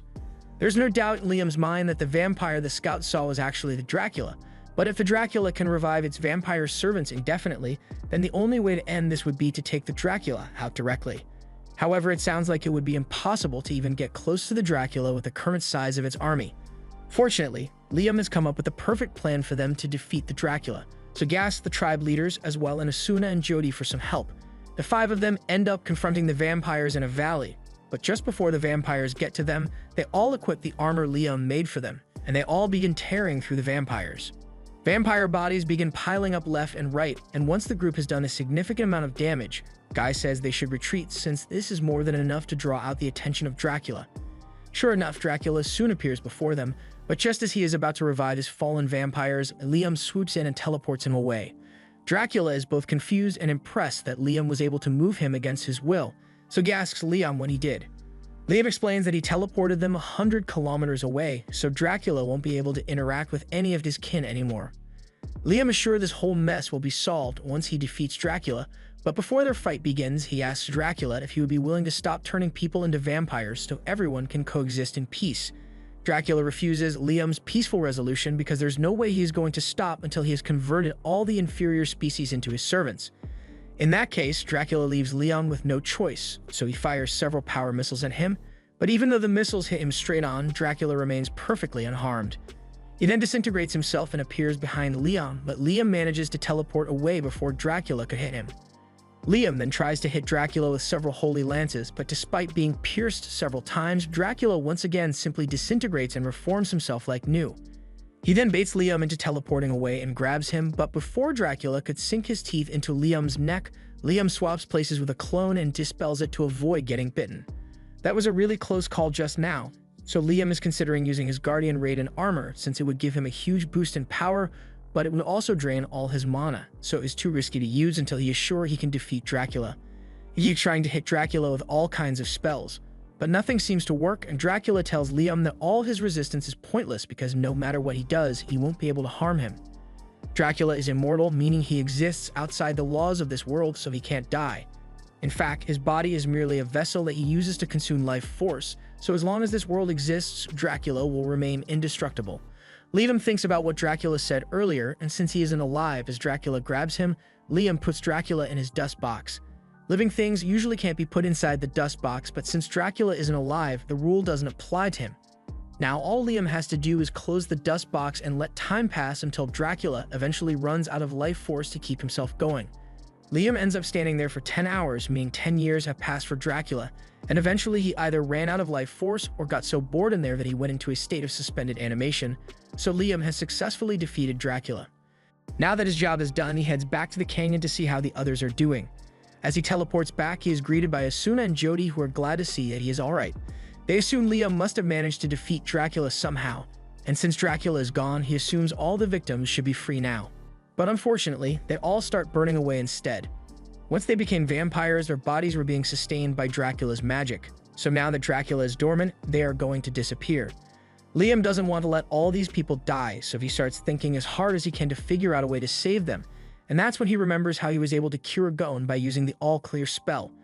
He starts casting as many All-Clear spells as he can, and he is able to save a few of the people, but there are still tons more that are still disappearing. There's no way Liam can save them all with his single target All-Clear spell. That's when Liam comes up with an idea and puts on his Guardian Raiden armor for a power boost so he can cast a wide area All-Clear spell and heal everyone at once. The entire canyon is bathed in holy light, and by the time everything is settled down, all the vampires are back to normal, but shortly after, Liam passes out from mana exhaustion. Liam eventually wakes up an hour later, and everyone is relieved to see that he is alright. Liam asks how all the vampires are doing, but it looks like he doesn't have to worry since they are all in good condition now. Speaking of which, the others are curious about the spell Liam used to cure everyone because they've never seen anything like it, but before Liam explains that, he asks them to gather the vampires so he can talk to them. But not the ones that were turned into vampires, the ones who were originally vampires before the whole Dracula mess. All the true vampires are brought before Liam, and their leader immediately apologizes to Liam for all the trouble they caused.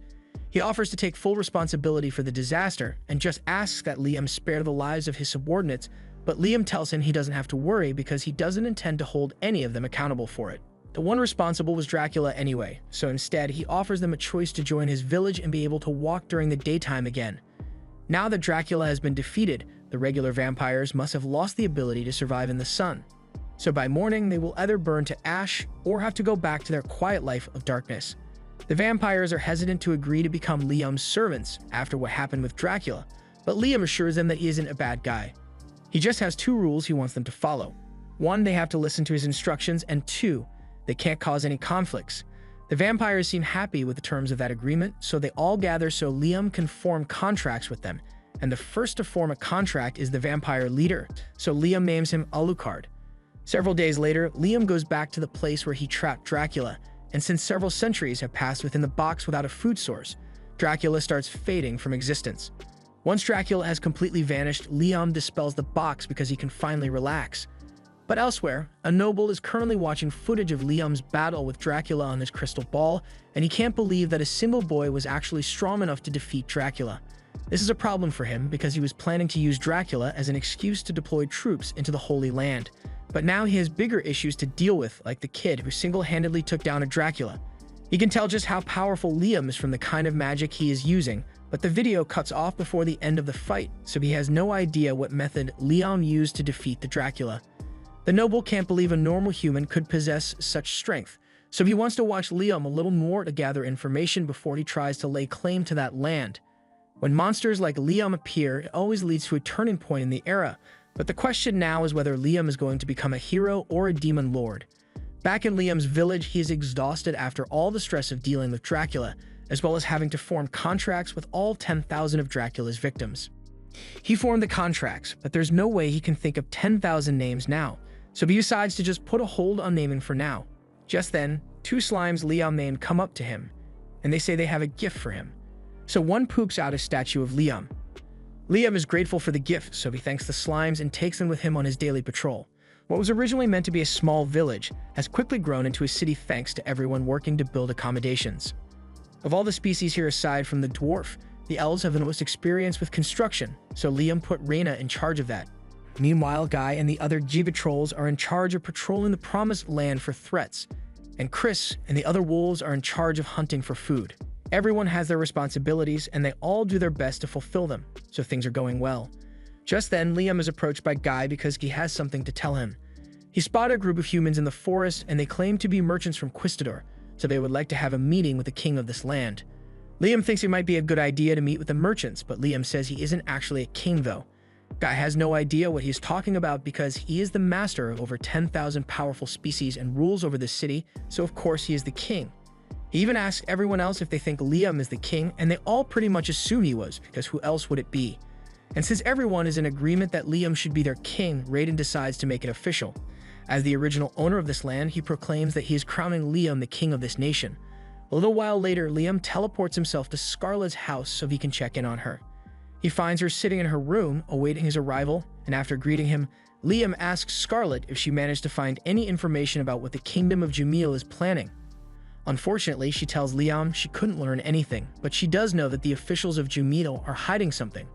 That's probably why they refuse to pull out of the Promised Land even with the threat of incurring Liam's wrath. There must be something there that they are looking for, but Liam has no idea what it could be, so he asks Raiden if he knows anything. Raiden refuses to answer Liam's question, so he decides to investigate more later and asks Scarlet if she would like to return to his city with him. But she says she wants to remain in the capital and continue gathering information for Liam. Liam accepts her decision and says he will be heading back to the village now, but he's going to come visit Scarlet again soon. Once Liam gets back to the Promised Lands, he tells Raiden to spill the details because he knows Raiden knows something. Raiden is impressed that Liam could tell he was hiding something, so he decides to fill him in. He asks Liam if he remembers where he found the Guardian Raiden and tells him to think about why Raiden bothered putting a Guardian there in the first place. Liam connects the dots, so he teleports to the secret room, but he still can't tell what's so special about this place. Raiden tells him to try filling the room with his magic power, so Liam does so, and eventually, a secret room within the secret room appears. Liam heads down into the room and he immediately feels a familiar sensation. It's the same as the one he gets from his magic ring, so he asks Raiden about it, and Raiden explains that dragons like him collect a lot of interesting things over their lifetimes, so this room is sort of like Raiden's magic library, full of ancient and forbidden magic. Raiden had Liam's interest as soon as he mentioned ancient magic, so Liam asks him how it works. Raiden tells him the room itself contains magic, and depending on Liam's magic power, more and more spells will become available to him. He encourages Liam to try learning one ancient spell, so Liam begins absorbing the knowledge from the wall, but when he tries to activate the spell, several bubbles suddenly appear in front of him.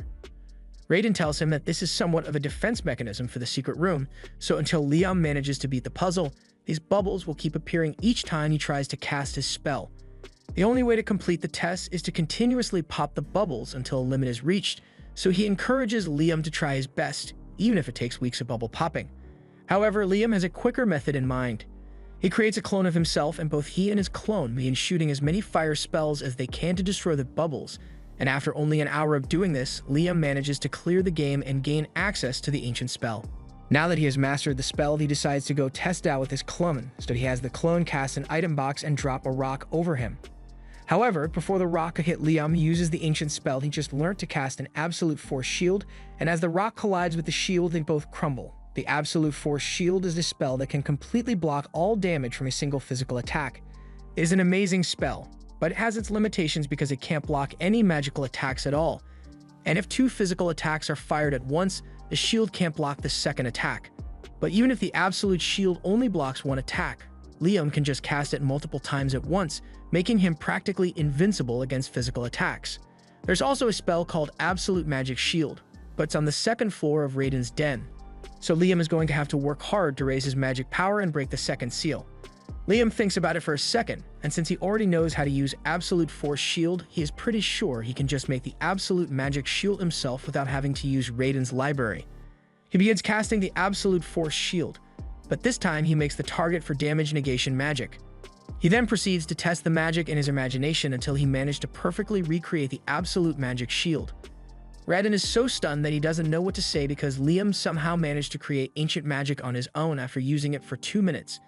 In the centuries since Raiden made his library, no one has ever managed to break the first seal to access it, but not only has Liam done that, but he also made ancient magic with nothing but intuition. Liam then goes on to test the new magic shield with his clone, so he has his clone shoot several power missiles at him, all of which he then proceeds to block with his magic shield.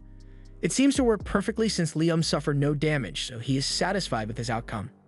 Now, there's just one thing left to do, so Liam heads into his pocket dimension and uses his Shade Spirit to make it pitch black. Raiden is confused and asks him what he is doing, so Liam explains that he wants to get used to sensing the presence of magic. This way, Liam will always know whether an attack is going to be physical or magical, meaning he can always have the right shield prepared. Raiden asks him why he is bothering with this, since he could technically just cast both Force Shield and Magic Shield at the same time, but that would be inefficient, and he loves magic too much to settle for a mediocre solution. Liam's city has grown rather large now, and one day, while walking through it, Asuna comes running up to him because there's a matter that needs his attention. She tells him to head to meeting point number 17, so Liam teleports there and finds Guy and the other trolls standing next to a line of human soldiers. Liam asks what's going on here, so Guy explains that these fine gentlemen are here from the Principality of Palta, and they wish to have an audience with Liam. Liam agrees to meet with them, so he asks who's in charge of the group, and a man named X-Blast steps up. He tells Liam that he is here on behalf of the King of Palta, and to put it simply, his goal is to have Liam marry Princess Flora. He knows Liam is already engaged to Princess Scarlet, but they haven't gotten married yet, and the wedding isn't going to be happening for a while. X-Blast gestures for Princess Flora to come out of the carriage and tells Liam that he can get married to Princess Flora immediately. Liam can't believe Palta is really willing to marry off its princess in a single day, but he doesn't want to make any decisions yet, so he just invites them to come into the city for now. X-Blast thanks Liam for accepting his offer, but the next moment, Liam senses something incredibly dangerous coming towards him. He immediately raises a magic shield, and a few seconds later, he is hit with a fire blast of incredible magnitude. It leaves a massive crater in the ground, so if Liam had reacted any slower, then Princess Flora would have been reduced to a chunk of smoldering flesh.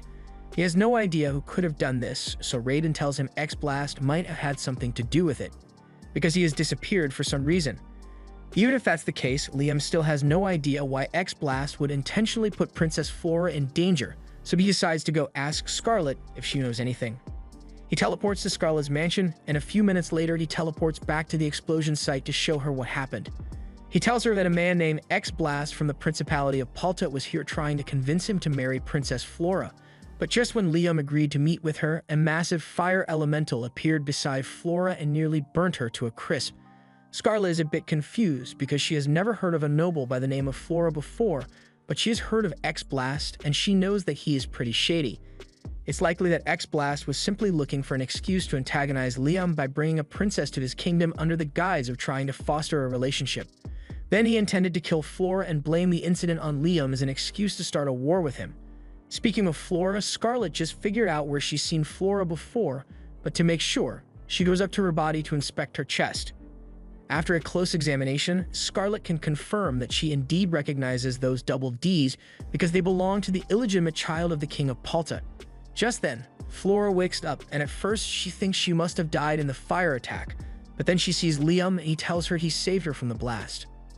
Flora immediately gets up and tells him to stay away from her because she doesn't want to get him hurt. Liam tells her she doesn't need to worry because he can counter any spells X-Blast might send to harm her. However, Flora tells him that it's not a spell, it's a curse.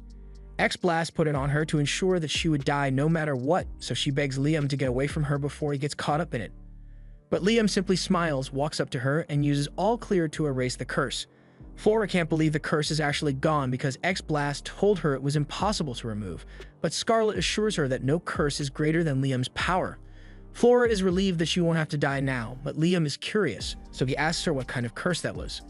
Flora tells him that the curse was one that would turn her into a monster that obeys X-Blast's orders, and from the sound of it, Raiden thinks X-Blast must have used ghoul liquid. Flora notices Liam talking to himself, so she asks him what that's all about, and Scarlet tells her he is talking to the dragon god inside him. Raiden tells Liam that ghoul liquid is a cursed item that has effects similar to the Dracula's, meaning the Principality must have also been behind the Dracula's recent appearance. Flora asks Liam what he intends to do with her now, and since Liam can't exactly tell her to return to Palta after they tried to kill her to start a war, he tells Flora that she can stay here. Liam tells her he will ensure her safety, and Flora is really happy to hear that. But at the moment, there are more pressing matters for him to attend to, like the fact that Palta felt comfortable enough to pull a stunt like this on him. Scarlet thinks they need to demonstrate their powers so the other kingdoms know not to mess with Liam's kingdom, so Liam asks if she wants him to nuke Palta or something. But Scarlet is thinking of a display of power involving the nation as a whole. First, Liam should issue a currency, since it is a huge indicator of a country's power. Preferably, he should create coins with distinct patterns that can't be easily replicated, like the ones the Kingdom of Jamil makes. Liam gets the idea, so he summons some spirits to help him melt down and form the coins. Within a few minutes, Liam's silver coins have been created. Scarlet is impressed by the purity of the silver and the clarity of the design. Next up are the copper coins, but she tells Liam that he can't make these out of pure copper, because that would make the metal of the coin more valuable than the coin itself. Most countries get around this by making their copper coins out of a mixture of copper and tin, which is less valuable. But the lower the copper percentage, the harder it is to imprint fine details on the coins, so copper coins are generally 65% copper. Liam understands, so he decides to try it out and starts the copper coin-making process. But not only do his coins turn out to have perfect details, but they also only have a 50% copper content, further proving Liam's craft expertise. Since Liam has made a good number of these coins, Asuna and Jody take some of them to Asuna's father, who is a merchant, to have him inspect the coins. He carries out the inspection, and he is utterly shocked by how well these coins are made. And according to Asuna's father, Liam's coins will be worth 5 times as much as the coins of Jamil. I'm not sure that's how currency works, but Asuna and Jody are excited to hear it, and all these people look happy about it too. But it's not like they are a part of Liam's nation. Back in the Promised Lands, Liam is busy mass-producing his coins when he learns that people think his nation is dangerous because it is located in the supposed land of monsters. It's so bad that they sent out high-level adventurers just to deliver mail to Liam. Scarlet comes over to see what Liam is up to, so he shows her the letter, and it's pretty infuriating. The letter is from Albrevet, and he's basically ordering Liam to come see him immediately in a condescending tone. Scarlett tells him he doesn't have to respond to Albrevet. After all, he's not even the head of the Hamilton family. If Liam's father were the one making the request, then that would warrant a response, but there's no reason to entertain Albrevet's demands after everything he has done. That said, Liam is still quite close to Bruno, so when Bruno asks to visit his nation, he agrees to let him come, and unlike Albrevet, Bruno is much nicer to be around. He is amazed by how much his little brother has accomplished, but they have business to discuss, so he asks Liam if there's a quiet place where the two of them can talk in private. Once they get seated, Bruno goes straight to the point and asks Liam to allow him to conduct trade within the kingdom.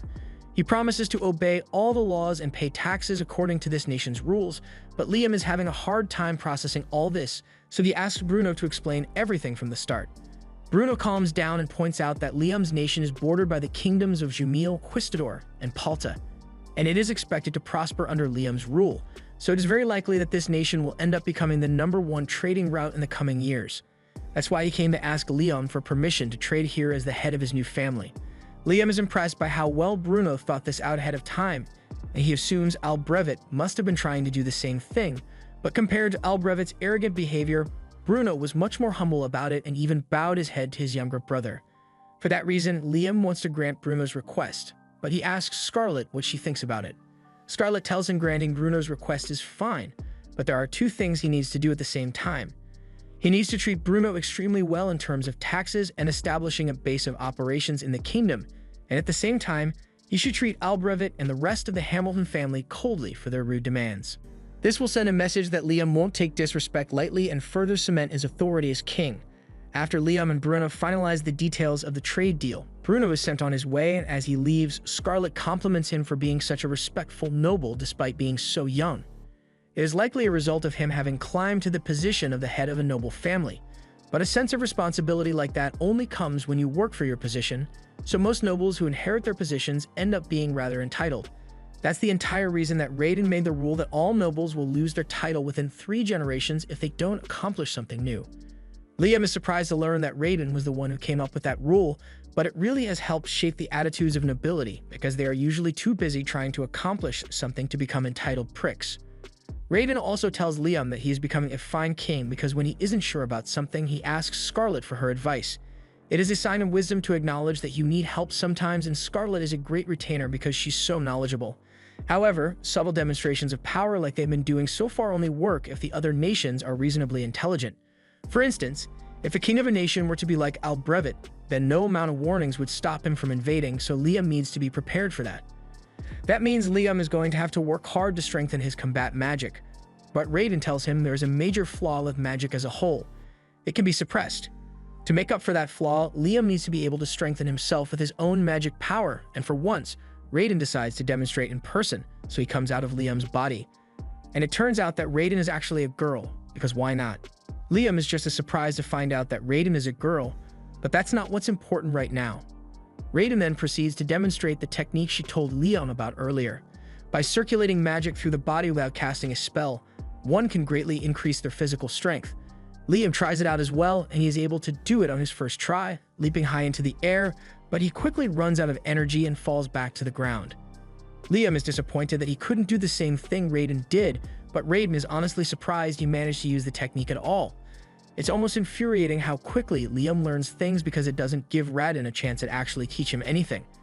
Anyway, since he already knows how to use the technique, she explains to him that he needs to learn how to limit the output of his magic power, otherwise he will end up running out too quickly. She shows him a few training exercises, and eventually, Liam is able to limit the output of his magic to 10 and 20%, but he still needs to learn how to control the output in individual limbs, so it's going to require a lot more work on his part, and he's really excited about it. Raiden is surprised that Liam is so enthusiastic since she was sure he would find physical training boring, but Liam tells her that learning to limit his magic output will help with his spell casting too, because it allows him to cast way more than he usually can. There's a possibility that Liam might one day face someone who can use absolute magic shield, so he needs to improve on his multicast ability. There's also the chance that someone can reflect his magic back at him, so he needs to get good at firing in between spells. Raiden is impressed that Liam had thought that far ahead, but also upset again because she was going to teach him about that later. Raiden continues magic awareness training, and once he is able to control the flow of magic throughout his body, she says it's time to move on to the next part of their lesson. She briefly goes into Liam's body and comes back out with a rope of light. At first, Liam is confused since he doesn't know what he's supposed to do with the rope, so Raiden decides to explain how it works. First, she tells Liam to try pulling the rope with his physical strength, but no matter how much he tries, the rope won't budge. She then tells him to try using magic power to pull the rope, and as he does so, the rope finally moves. This is a special rope that can only be moved with magic power, and Raiden wants Liam to play a little game of tug of war with her. She's going to be pulling on the rope with her magic power, so she wants Liam to try fighting her with an equal amount of strength. It takes a lot of focus from Liam, but he is able to match the magic levels of Raiden no matter how often she changes them. Since Liam has gotten the hang of sensing her magic power through the rope, Raiden decides to raise the difficulty and now only radiates her magic through the air. It is a lot harder for Liam to keep track of her mana when she does this, but he is ultimately still able to keep his focus on it. And with his focus on magic fine-tuned, Raiden tells him it's time for his final test. She tells him to try firing as many simultaneous spells as he can. So Liam does it expecting to get 19 at most, but to his surprise, he goes well beyond that and fires 29 in base form. Liam doesn't understand how he could have improved so much in such a short amount of time when his magic hasn't gotten any stronger. So Raiden explains to him that he is just using his magic more efficiently, and that has allowed him to greatly increase his output. Since Liam's kingdom has grown so much, he has been having regular meetings with everyone to make sure things go smoothly. Construction on the city is mostly completed, so they started working on a palace for Liam. There aren't any major problems to deal with, but they are a little concerned that their only source of salt and water is Liam. Liam usually gets salt by separating it from ocean water with his item box, and he doesn't mind doing it since it's not that much trouble. But ideally, the citizens should be able to get their salt without Liam having to personally make it. Liam understands, so he says he will think of another way for them to get salt. However, it looks like Scarlet already has an idea in mind. She asks to speak with Raiden for a moment and asks her if there are any salt rock deposits here in the Promises Land, since they would be able to mine salt there. Raiden says there might be some rock salt towards the eastern part of this land since she has seen a lot of cattle gather there, and cattle really enjoy licking salt. Scarlet asks Raiden if she can show her the exact location of the rock salts, so Raiden tells her she'll give Liam the directions. That concludes the topics for today's meeting, but now that Asuna thinks about it, it would be nice if they had an ocean. Liam asks her what she means, so Asuna explains that if they had an ocean nearby, then they wouldn't have to go looking for alternative ways of getting salt since the citizens could just get the salt from the ocean by evaporating it. Scarlet tells them that there actually used to be an ocean connected to the Promised Land, but long ago it is said that Raiden dropped a massive piece of land in the region near Palta, cutting this land off from the ocean. Liam is amazed that such a thing was even possible, but it's too bad they can't do anything about it since having the Promised Land connected to the ocean would have been great. But things don't always work out the way you want. Later that day, Liam meets with Raiden in his pocket dimension, and Raiden asks him if he really can't think of a way to connect the ocean to the Promised Land. But Liam does have an idea in mind, it's just that it requires him to drastically alter the landscape and he doesn't have enough magic power to make it work. Raiden says that shouldn't be much of an issue, so Liam asks her if she's going to lend him her strength, but Raiden says no. She tells him to just do what he can with the magic power he has at his disposal, so Liam decides to give it a try. The next day, Liam takes Scarlet and Asuna to a clearing and shows them what he managed to make. The two of them are amazed by what they see because Liam somehow managed to create an ocean here, but Liam tells them it's more of a lake of seawater. Asuna tastes the water and it really is salty, but she asks Liam how he managed to make so much salt water in such a short time. Liam tells her he just brought the water here from the actual ocean. Asuna thinks that's amazing, but she's worried that the water will eventually dry up if it's not actually connected to the ocean. However, Liam already thought of that, which is why he set up an item box to keep this lake connected to the ocean at all times. That means no matter how much water they use, the lake will never run dry, and since living creatures can't enter his item box, there's no chance of someone accidentally getting lost at sea. Scarlet thinks this is wonderful, since it solves all their salt and water problems, but Asuna still has a request she would like to make. She asks Liam if it would be okay for them to go swimming in the lake. Scarlet tells her it would undignified to go swimming in the holy lake Liam made for the nation, but Asuna points out that Scarlet would get to wear a bikini in front of Liam if she agrees, so she suddenly doesn't seem that opposed to the idea anymore. If Scarlet is okay with it, then Liam has no objections either, so before long, all the citizens of the nation have gathered by the lake to go swimming. Liam is surprised that this many people came out to swim, and he is even more surprised by how eager everyone is to show him their swimsuits. Liam spends some time playing with everyone, and everyone looks like they are having a lot of fun. Meanwhile, Raiden is on the other side of the beach, chilling under his sun umbrella, and after Liam finally gets some time to himself, he sits down beside her so he can relax. He's glad everyone is having so much fun, but he really can't handle seeing all those swimsuits, even if he did kinda enjoy it. A little while later, Liam sees Scarlet talking to a messenger by the city's front gate, and she looks upset, so he asks her if something is wrong. Scarlet tells him that one of her subordinates just informed her that the AG region in Jamil is currently experiencing a severe drought. AG is her mother's homeland, and she is understandably concerned about its well-being. But she apologizes for worrying about another nation even though she serves him now. However, Liam tells her he doesn't mind, and if the AG region is suffering a drought, then he is more than happy to help provide water for them. Scarlet is surprised that Liam is willing to help another nation, but he doesn't see it as a big deal, since he can just have the water spirits convert some salt water into fresh water, and then he could just transport it to the AG region with his item box. He knows he doesn't have to, but they are a neighboring region, and he would like to get along with them if possible. Scarlet is still a bit shocked, but she says she will go inform the king of Jamil that Liam is willing to help, and Liam asks her to make it clear to the king that he doesn't need anything in return for his help.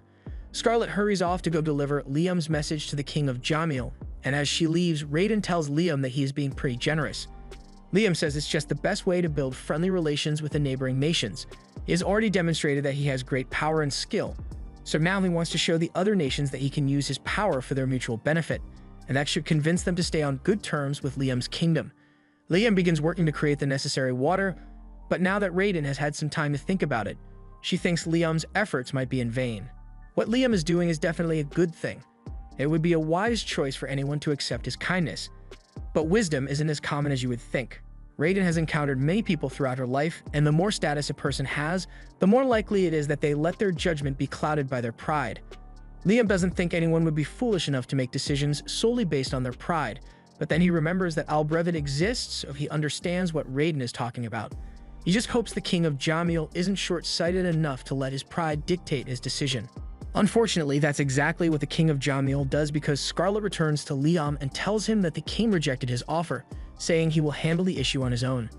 Liam asks how the king intends to do that, but when Scarlet asked him the same question, he refused to elaborate. So far, the region of AG has received no aid, and refugees have begun to flee into surrounding areas, but water is still extremely scarce. Raiden asks Liam if he wants to just make it rain there. Liam asks her if that's really possible, and Raiden confirms it, so Liam is excited to try it out, but he doesn't intend to make it rain on Jamil this time. There would be no point in forcing his help on them when the king already rejected his aid, but Liam doesn't intend to leave the people of AG to suffer, so he devises another plan. He later meets with Bruno, and since Bruno is a noble of the kingdom of Jamil, Liam asks him if nobles ever provide disaster relief to struggling regions. Bruno confirms this and tells Liam that it is even considered a great achievement for a noble family to do so. Liam then mentions that he offered to help with the AG drought situation, but the king of Jamil refused his offer of help. That's why Liam wants to give the water to Bruno so he can help AG instead. This way, the people of AG will get the help they need, and Bruno's status will rise because he will be the one officially providing the aid.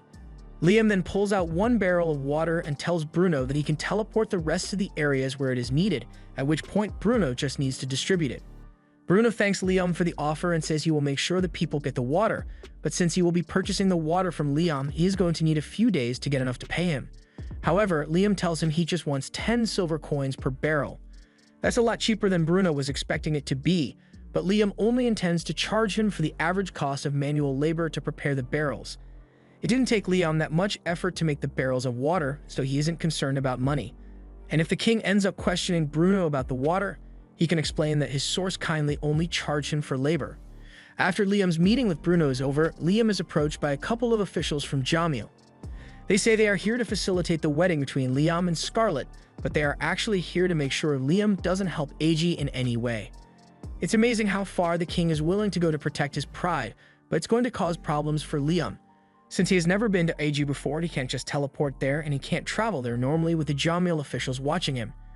He's trying to think of a way around them, but just then, Guy comes in with a report. He has just encountered a group of people from the kingdom of Jamil, and they say they are here to examine the route that will be taken for Scarlet and Liam's wedding. Liam tells Guy to pay attention to the envoy, but as long as they don't cause any damage or install anything suspicious, he should let them do as they please.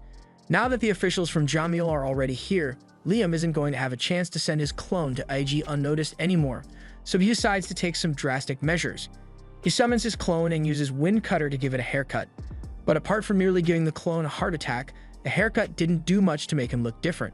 He tries something different and changes his hairstyle before summoning the clone. This creates a clone that copies his new look, but it's still not enough to go unnoticed. Raiden then gives Liam an idea and tells him to try using an incantation on the clone to evolve it, since it should evolve into a form of Liam's choosing. So he does so and names his clone Amelia, causing it to turn into a pretty idle version of Liam. This should be different enough to avoid drawing suspicion, so Liam sends his clone off to IG in his place. This was the end of episode 10. Subscribe to not miss the next part.